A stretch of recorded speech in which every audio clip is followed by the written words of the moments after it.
Hey guys, Chris with Fort Park Property Management and Real Estate here. What I want to talk to you today about is strata management rental restrictions. So this is a pretty hot topic, gets bantered around a lot at the strata council meetings, and we're specifically talking about here in British Columbia. This doesn't apply necessarily to Alberta. So how do people get around these rental restrictions?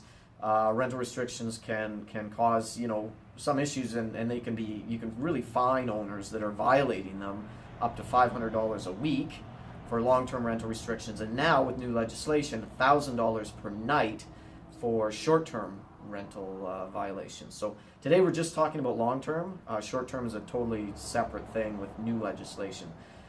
So there's four ways. Number one is you have to look at the Form J, the rental disclosure statement submitted by the developer. If this was submitted after January 2010, then you actually, as a strata council, you can't put in any rental restrictions.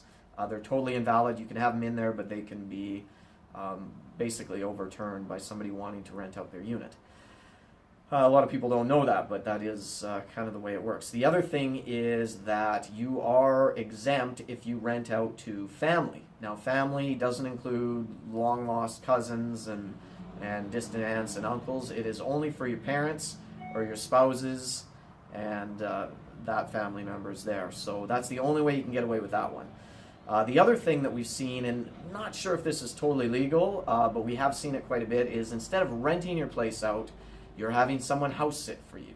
That's legal. Now, obviously there can't be compensation and things like that, money transferred, but that's where it gets a little bit gray. So we have seen that before.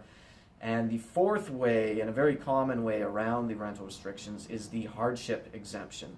So in order to have hardship, the owner who wants to rent their place out has to prove hardship, which by means of providing, bank statements, mortgage statements, financial statements, tax returns, maybe, market assessments of the value of their home.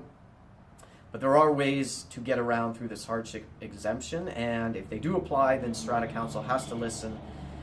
And we've seen these ones, go to court many times. So those are four ways. If you want a little bit more detail, check out the article below, and we hope that helps you a little bit.